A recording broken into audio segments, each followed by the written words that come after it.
The most successful people in the world all have one thing in common. They've learned how to think big by developing a perspective of possibility. And the good news is, we all have the potential to apply the same strategies to achieve amazing things in our work and lives. Hi, I'm Rob Hartnett, and as your Chief Possibility Officer and host, I'm here to inspire you to become the star of your world as a person of possibility, through learning how people from all areas of life are thinking big and chasing down their dreams. Let's hear from a person of possibility right now. Well, ladies and gentlemen, welcome to Season 3 of the It's All Possible podcast, where I talk about the power of possibility thinking with possibility thinkers who take massive action towards their goals and aspirations. Today, my special guest is Michael Haynes, a global marketing consultant to small and mid-sized businesses. Today, we are talking trends, tactics, and tips for professional services marketing. Welcome, Michael. Thanks for having me, Rob. Great to be here. Michael, great to have you back again. I was only talking to Finn, who was our producer last year, and he said to me, Michael, what a great session it was last time. He remembered you and said, this will be fantastic. And again, it will. It's so good to have you back. Now, Michael, you've just come back from the US, and I believe you were speaking at was it the Badass Business Conference? Yes, that's correct, Rob. The Badass Business Summit is a summit for small and medium businesses run by CEO Donnie Boyven. He's all about bringing SMBs together, predominantly B2B companies, and I was a keynote speaker talking about some of the essentials on how to thrive and succeed as small, medium businesses in the world of B2B today. Now, Michael, you've got an amazing accent, right? You're a very handsome man. Tell us your background. How did you get into this, and where have you? I know you're in Sydney now, but how did you get into the whole area of marketing and come to Australia? Thank you, Rob. So first of all, yes, I am not an Aussie born and bred. I'm from Toronto, Canada, where I was raised. Born, raised, did my schooling there. I've always been working in the marketing strategy, customer insight space from MBA grad school many, many years ago, pre-2000. So just giving insight as to how old I am. I started my career post-MBA in big corporate, working across various roles in marketing, strategy, customer insights, often, Rob, being involved in a cross-functional manner to bring the insights and the strategies and making sure that they're being executed across the organization. And so making sure the likes of your products, service and support, operations, learning and development, marketing, sales, that they're all working in harmony to be not just market-driven, but customer-driven. But in B2B, we have to go one step further and being buyer-driven, but we can talk about that in a bit. Yeah, and look, you may have said you were doing that a long time ago, Michael. Nothing's changed. People still need that alignment, and that's what you and I do a lot of, and we're very much in sync with that. Tell me a couple of things, though, just out of the conference in the US. Give us a couple of things that really jumped out at you from that. Were there any trends in the US or in North America you were seeing that haven't quite got down here yet? But just maybe a couple of things, and we can dive deeper in a moment.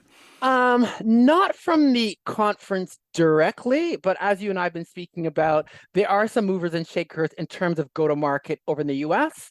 The concept of nearbound. So how do you go to market by leveraging the likes of content, events, partnerships, being buyer-driven, collaborating with the right kinds of people who can give you access to their audiences, building trust. So it's that's kind of a new wave of thinking that is really driving how B2B go-to-market is occurring.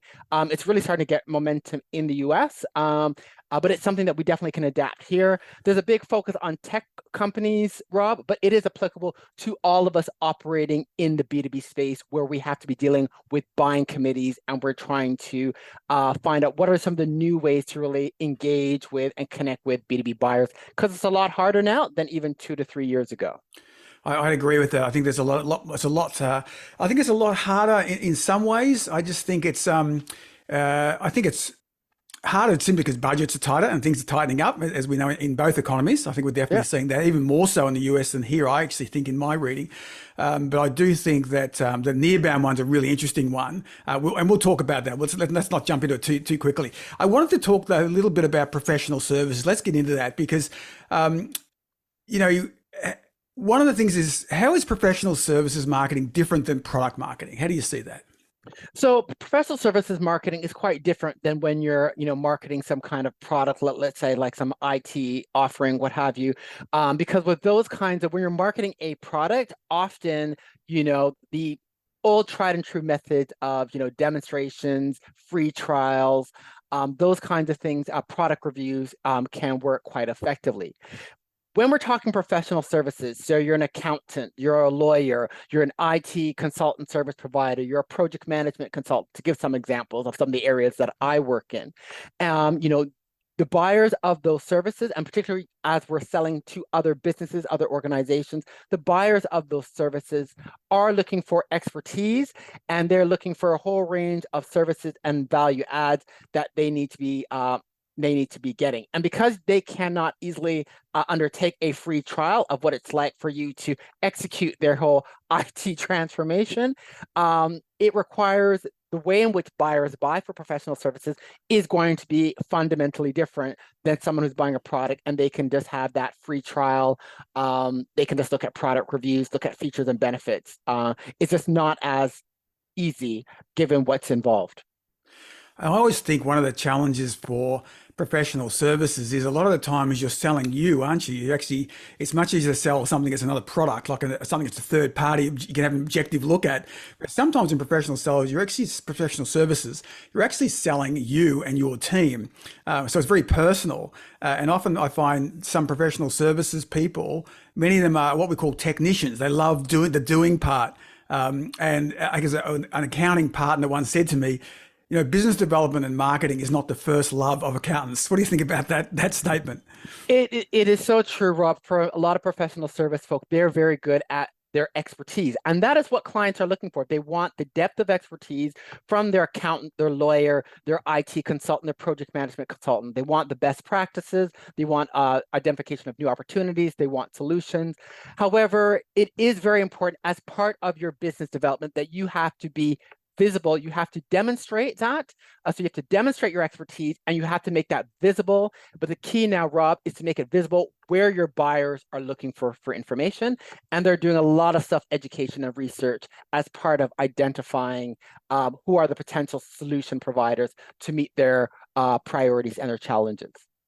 Michael, I love starting with the buyer. So let's talk about that. How has the buyer journey changed, say, over the last 3 years?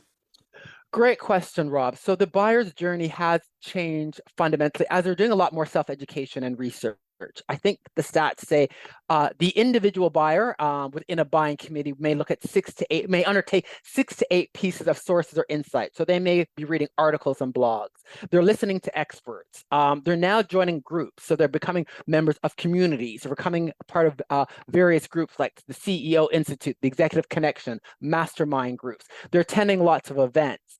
They're talking to their peers. So they're undertaking a whole raft of activities. They're tapping into their industry associations. So they're undertaking all of this research independently, trying to get ideas of what are the best opportunities, what makes sense for them. And Rob, they're undertaking this before they want to talk to any potential service or solution provider. I think the stats show that 70% of professional service buyers will undertake and complete that assessment before starting to talk out to those prospective prospects. And with the small and medium businesses who are your prospects, they often will go to their colleagues and get specific referrals as well before wanting to talk to sales. So there's a whole in-depth amount of self-research and education to get that trust and confidence about who can best serve them that is undertaken that they want to do proactively and independently.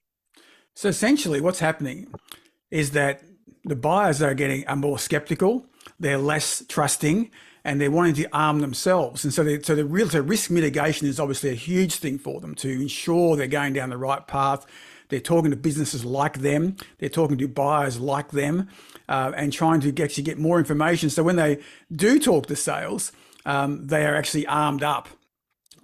Absolutely. They are very much well armed up, very well informed. Hence, as the professional service provider, whether you're an accountant, IT person, in the legal profession, you're in training development, you need to be provided, you need to demonstrate your expertise to give that trust and confidence. So you need to be delivering what I call AIR, advice, insights, and recommendations to those priorities, challenges, opportunities that your prospective buyers and your current clients as well are investigating, looking into. So you really have to demonstrate that and providing that kind of air that they're seeking. So you're looking, I really like the air concept, Michael, and I think what you're doing there is you're really being empathetic towards the buyer, and you're actually moving up the buying cycle in many ways. So you're not waiting for order taking, you're not doing sales when they come to you. You're actually investing in your customers. You're investing in your buyer's success. In many ways, aren't you, to get in there? So you are seen as a trusted advisor really early on in the piece. And you're doing this and you're getting into forums, you're getting in different places early on. So you're actually offering good guidance and advice using the AIR model. I think it's a great little model to do that. You're coming further up the buyer's your kind of value chain in the wheel. So you become that trusted advisor. And Rob, that's exactly right. So it is about providing, that air advice, insights, and recommendations through a variety of ways. It could be through articles, it could be through podcast speaking, your industry associations. The key to it, though, Rob, is you must be visible where your buyers are going for their advice, insights, and recommendations. Professional service firms are often excellent at expertise, which is the number one thing that buyers are looking for. They're very poor at giving themselves visibility, which hence helps to build a reputation. And that becomes quite problematic because, again, buyers are doing their self-education and research. So you have to set yourself up for success, be visible with the right kinds of air, advice, insights, and content where your buyers are looking at those trusted sources of information, which could be industry associations, business groups, peers and colleagues, micro-influencers. So when it comes time that they're doing their research for a potential solution provider, you are visible, you're recognized, you're deemed as reputable, so that if you are going to do that cold call, dare I say, they're aware of, oh yes, Rob, the guy that spoke at, or I read his article, yes, let's give him a 15-minute call to see how he can help us. Having that visibility is so critical. So it is about providing air through the right formats, the right channels, and also collaborating with the right people to get that visibility. But you need to have the two. So it's quite important because it can determine your success or failure, particularly as you're trying to get into bigger organizations, more complex organizations. Having that visibility, that reputation, is quite critical. So we're really talking omni-channel, isn't it? I mean, you've got to be able to, what I call write once, publish many. In other words, where if I do something of good expertise, it's really useful to my buyers. How can I turn that into a podcast? How can I turn that into an article? How can I make that a webinar? But more importantly, which is your crux of your question, I think, because this can be quite overwhelming for a lot of business owners, is really where are my buyers buying? Where are my buyers navigating? Where are they in? I remember when I was in my advertising world, even with brands like Nike we work for, a really key question was what other brands are my buyers intercepting with, which is where we get into nearbound, but also just really focused on that a target customer, so this ideal customer profile being so important. So, well, what's my ideal customer profile and where are these people going now? Can you talk a little bit about ideal customer profile and the importance of finding out exactly where your buyers are searching and reviewing? Yeah, so in the context of professional services, you have your ideal, I believe you also really have to have almost two profiles. The ideal client profile, so what is the types of organization that you're going after? For me, I go after small, medium professional service firms, accounting, law, IT, 10 to 50 person organizations, very small marketing teams looking to grow. Australia, Canada, US are my core markets. So you've got the firmographic information around your ideal client profile, but then we have to have the ideal buyer profile. Like a persona. Who are those involved in the decision making? So who makes the decision? So what are the roles and titles? What are their key priorities? And how do they buy? So where are they going when they're seeking information, seeking solutions? What are they reading? Who are they looking at? Who are they talking to? Who do they deem as trusted groups, people? You have to have an answer to those three critical questions. And you must do your research to understand the answers to those critical questions. As for small and medium businesses, we often have very tight budgets, limited resources and time, and we want to go where we can get best bang for the buck. Because in some cases, to give a non-professional services example, one of my clients in Ottawa, an engineering firm that I dealt with a couple of years ago, was doing solutions for drilling for subways, for new public transit. In terms of their B2B go-to-market strategy, because it's so niche and targeted, the actual what we were doing in terms of how to reach this target buyer was extremely narrow and focused to very specific groups within the whole mass transit construction. We weren't doing all the tactics, which many service providers often do. They try to do everything: advertising, social media, lots of tactics, but not linked to how their buyers buy. So by having that understanding, we can really zero in as to where does the priority efforts need to be made. I really like that, Michael. In fact, one of my clients is in professional services, in financial services, and they provide finance for engineering companies who actually provide materials and some of the, literally the diggers who dig the subways. Yeah. And for their market, when we sat down and looked at that, one of the big ones for them is literally in-person exhibitions, which happen like maybe twice a year. And they got to press the flesh, they got to actually meet people, and so again, for them, sometimes it doesn't mean it's all online, does it? It can be offline and a mix of online as well, just depending on who the ideal client is and that persona you're actually looking to connect with. What do you think in professional services firms? Let's talk about what are, say, 3 things you see them doing badly. 3 things I see them badly are: 1, they do not talk to their clients and prospects enough to be able to identify who are the buyers, what are their priorities, how they buy.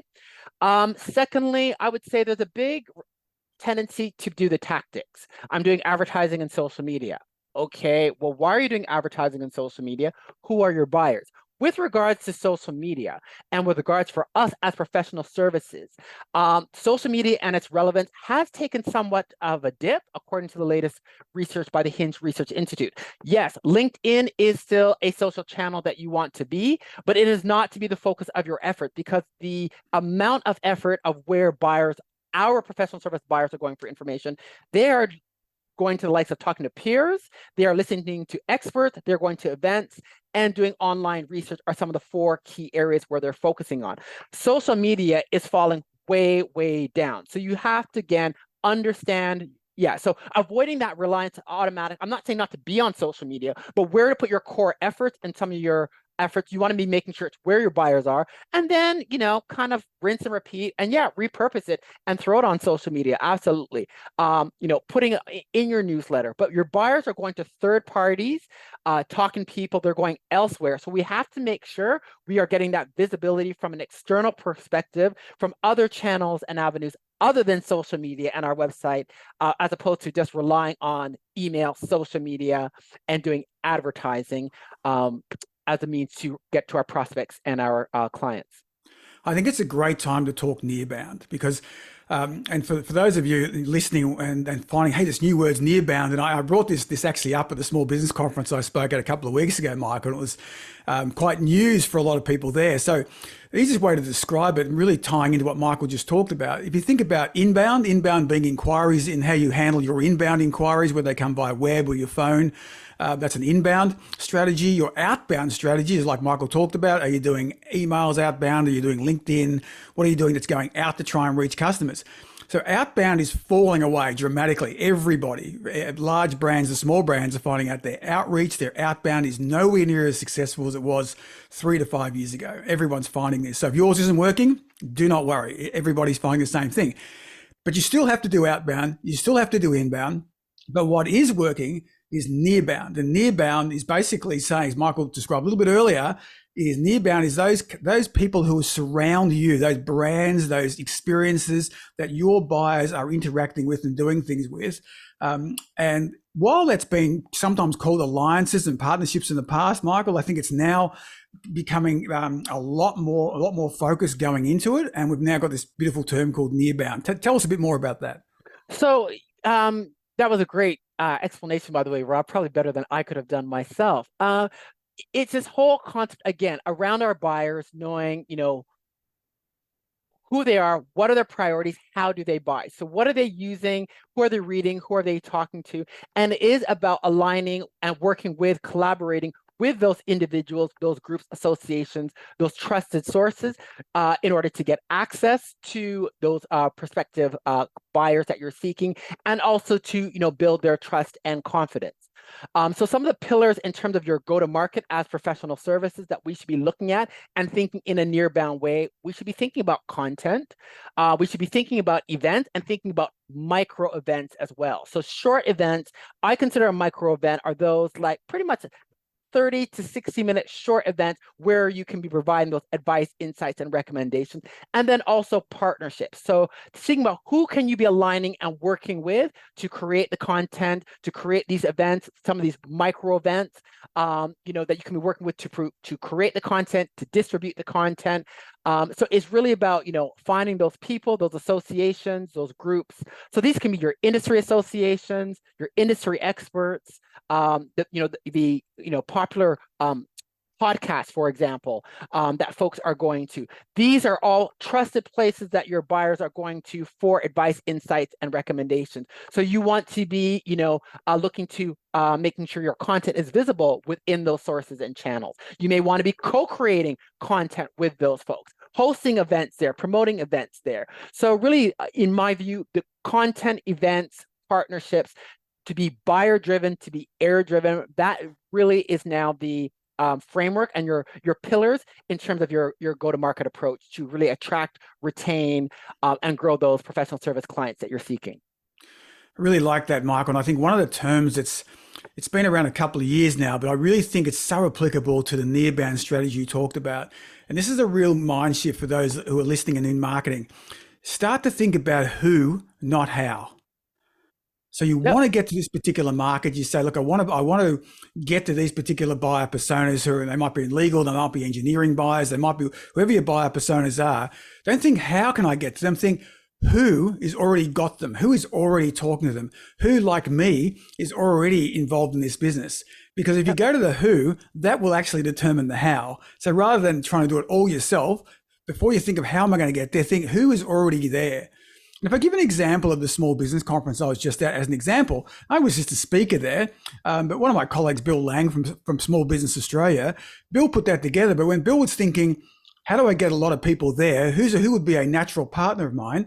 Well, actually, if you looked around at the level of sponsorship he had was phenomenal. And his number one sponsor was National Australia Bank.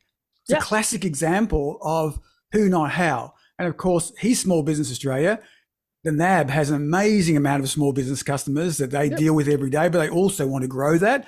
And there's a couple of good examples that are example of who, not how. How do I get to all these customers of the NAB? Actually, I go to the NAB because the bank has a lot of these customers. And I'm not saying go to the NAB for everything, so don't do that. But what I'm just want to give an example of how nearbound can work. And the number of sponsorships that he had there as Small Business Australia, the Telstra's, the NABs of the world, Virgin Airlines were there. That's an example of sort of who, not how.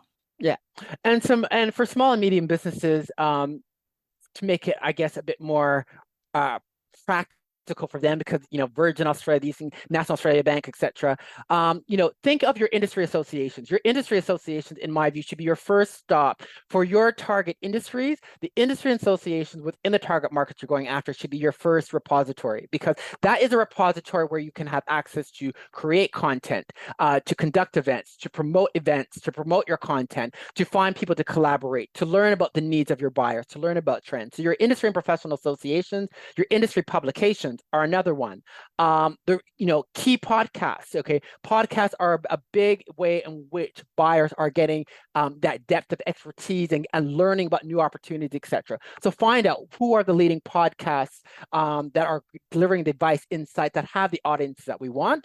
If you're looking for how to find some of those, listennotes.com is the Google for podcasts. That is where you can find the ones that are relevant to your topics, that have the audiences that are relevant. So your industry associations, publications, and podcasts are three places to start in terms of finding the who's to be collaborating.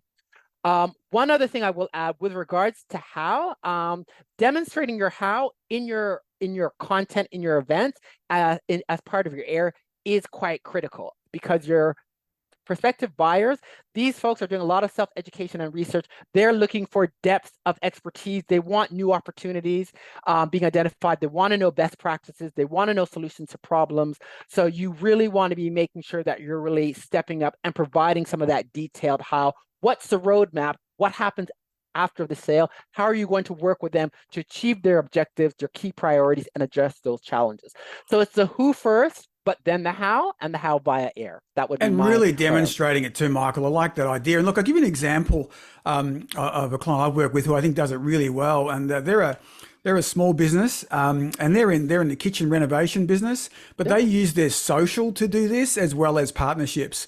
But what they do is when they do their partnerships, they record them, and so they keep them. When they do a great client story, they finish off with a beautiful kitchen. They actually get a testimonial from the client, and then they ask that client, "Would you be able to take a call from someone else down the track?" And of course, the client is excited to talk about their new kitchen or bathroom, whatever they happen to be doing. And so, actually getting permission to do that provides that little recommendation. You can also use that video testimonial because they're the most powerful ones. And even if you're doing a webinar at some point. Another client of mine, when they do webinars, they get a client to come in and present a little case study. And the client, what's in it for the client? Well, the client gets to showcase their brand. It might be on a podcast or a webinar, but they get to talk about actually how it went in traction. And clients like to talk to other clients. And sometimes, I know in the past, what I've done is I actually step back. I'll introduce them and say, hey, have a great conversation. I won't be in it. You guys chat away and talk about what works, what doesn't work. And I find that incredibly powerful way of bringing in the air early on without the selling. So, Rob, you've raised a number of critical things that are particularly relevant to professional service folk. One, in terms of, creating the platform to bring clients, peers together, so respective buyers together, for them to ask questions, exchange insights, to talk about current issues. So that is something that you want to be doing, and creating that platform that can be a form to co-create and create content. So you can do that in a couple of ways. So doing the likes of virtual roundtables, panels, where you're bringing those folks together. They're providing some of that. You can provide a bit of the air yourself as the expert in accounting, law, what have you, but having the opportunity for them to share their insights, their experiences, it's a great way to give two-way value. You can get a lot of insight to understand what's going on with your buyers, but your buyers can also get air and learn from each other as well. So that's a great, so providing those opportunities for co-creation, providing those opportunities of those platforms to be meeting each other are two critical things that really every professional service firm should be looking to do. And again, you can start off small, do a 1 hour online virtual roundtable, do a virtual hot seat mastermind. These are great ways for buyers to get a taste of what you're about, what sort of advice, insights, how you might be able to help them, which can then unlock the opportunities for them to engage in more of your content, participate in some of your bigger events, and hopefully maybe lead to those discovery calls. Michael, I really like this. And I think one of the things that happened during the pandemic is that online and remote became really popular for obvious reasons. However, that's continued, and it's so easy now to pull together a remote, as you said, a remote 1 hour, 45-minute, 3 people on a panel, for example, and go out and do that. You don't have to hire a room now. You don't have to do all expensive marketing and having people there and name cards and see if they're going to show up and all this kind of thing. So it's so much easier and low cost to experiment and do this. And for those of you who do it, for example, and you don't get a huge take up on your first one, that's actually really good news for you, because if you've never done it before, the last thing you want to do is actually have a few mistakes with 600 people on the call or the webinar. If you only get 6 turn up, that's a blessing. Have a go at that, because when you're recording it, if you record it, you can then use it for other purposes. You can cut snippets out of it. So I think that today is a fantastic age for us to be able to go out, explore, experiment, and trial different things. Michael, I want to ask you a question though. Let's talk about sales now. So the client knows you, loves you, thinks you're really good, got recommendation, they're looking to buy now, they connect, and they now want to talk about how the implementation will work. What are some of the mistakes professional services salespeople or just business owners make when it's actually down to the sales, connection and the client wants to buy? I think it's making sure you're reaching out to them at the right time when they're indeed ready to buy. It's not having enough demonstration as to what happens after the sale. And in terms of demonstrating what happens to this after the sale, we have to, Rob, deliver what I call the dual client experience, because we're professional services. Yes, we need to be making sure we're delivering to the needs of the decision makers, those who sit in the boardroom as well as users, because it's very important. Your buyers, your decision makers, they are looking for strategic advisors, partners. They're going to help them meet their strategic priorities. So often what is on their radar, and this comes quite relevant when you're dealing with the likes of IT firms, project management firms, those in the boardroom, they have strategic imperatives around strategic growth, profitability, etc. You must continue to provide the advice, insights, recommendations, and engagement to satisfy those decision makers, while at the same time, you have to deliver to the user requirements around reporting, service level assurance, service level agreements, training, etc. Both have to be satisfied, because Rob, if you don't, then what happened to a client that I acquired last year, in which when it came time for renewal, they lost out to a competitor. Why did they lose out to the competitor? They did all the great things at a user level, but those in the boardroom often are not exposed to what you're doing as the IT provider, as the project management transformation expert. They're not privy to all of that. They're focusing on the strategic imperatives. And this client of mine now had lost out to a competitor who was doing all of that kind of strategic executive buyer engagement, so that when it came time to renewal, they went with this other, because to the decision makers, they were the obvious choice, because they were being able to really work with them as a partner, as opposed to just the day-to-day operational aspects, which are important, but we have to remember, we have to be buyer driven and really be catering to the needs of those, I'm going to say, in the boardroom, because their issues and priorities and exposure to your immediate offerings can be quite different, and their exposure to their offerings can be quite limited as well. And Michael, I saw the flip of that with another client that I was working with, who actually came undone because they didn't really demonstrate what it would be, what the solution would look like after it was implemented. And so where they had sold to the boardroom, but the boardroom, most boardrooms or most businesses want to, and especially if they're small, they want to have a consensus among the team. They want people to be happy. Yep. I mean, I think the days of the tyrant big owner who says my way or the highway are coming to an end. So if you've sold to the boardroom in the financials and risk mitigation, but you haven't really connected with the people who are going to use it on an everyday basis, and they turn around and go, actually, we haven't been involved. We haven't seen what it looks like. Does it connect to this? Does it work like this? And your internal buyer can't explain that. You can go backwards as well. So I love the idea of think about the buying group, this duality that you talked about, thinking, there's the users and there's also the economic buyers, we call them. So there's this dual way of approaching it. And you've really got to look and go, have I covered off both parties to be successful in the sale, but also going forward? So when it comes to that renewal, you're really successful. You've covered off both angles. I think that's a really good point.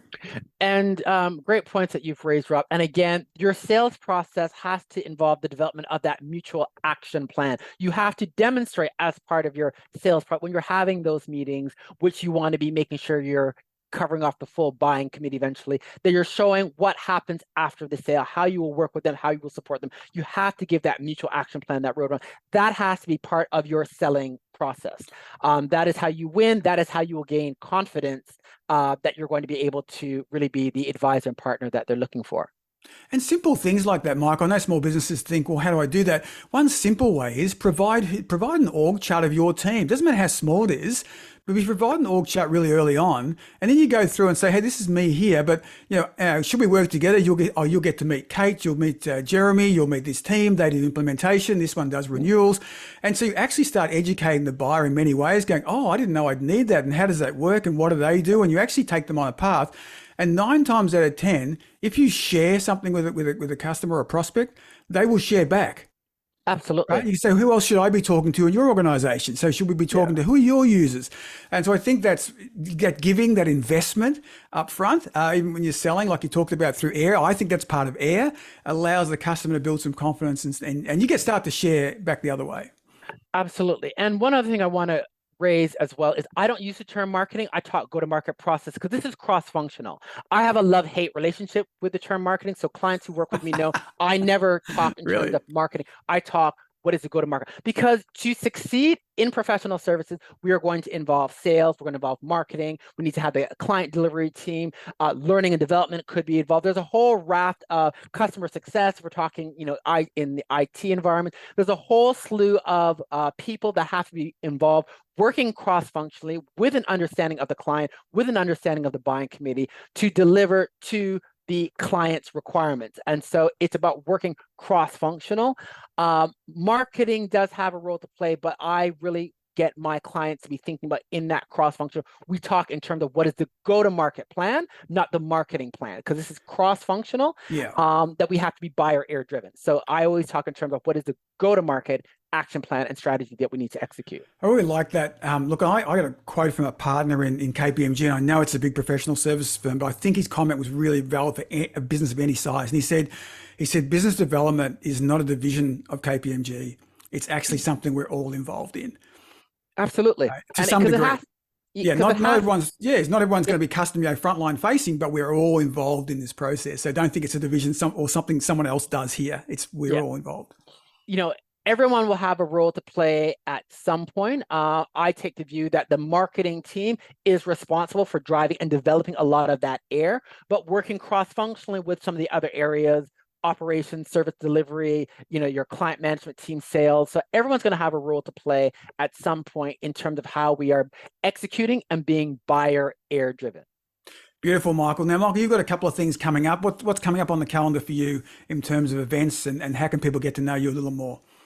So in terms of what's coming up for me, there will be another Ask Michael Anything session. These are monthly sessions that I do on a LinkedIn audio, 30 minutes. The next one will be beginning in December.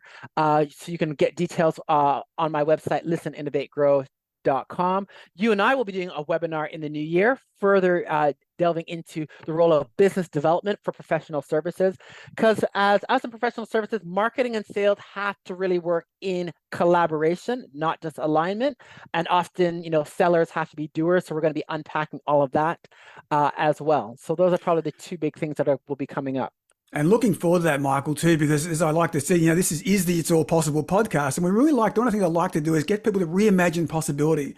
Yeah. And if you come along to the sessions with Michael, the ones that Michael and I will do in the new year, I want you to come into that really reimagining what possibility could be for you. Where could you take your business with some of the strategies and actions and things that we'll talk about? And we want to get really granular. That's what Michael and I do. We love to get amongst the weeds. We're happy to be strategic, which we tend to do on this podcast, but we're happy to get amongst the weeds and really talk about the techniques and strategies and even things that you and I are doing in our own businesses. Hey, Michael, awesome again. It's been fantastic. You've been an amazing guest once again. Thank you so much for coming along. Thank you, Rob, for having me. I've really enjoyed the discussion. I hope you enjoyed this episode of the It's All Possible podcast. You can contact me at rob@robhartnett.com or my website, robhartnett.com, or on LinkedIn. Remember to check out the previous seasons and episodes of the podcast and the show notes for more details on this episode's guest. For more inspiration, remember to check out the It's All Possibility playlist on Spotify, which contains a collection of upbeat, positive music I use for inspiration in my live performances. Until next time, live with passion and a perspective of possibility.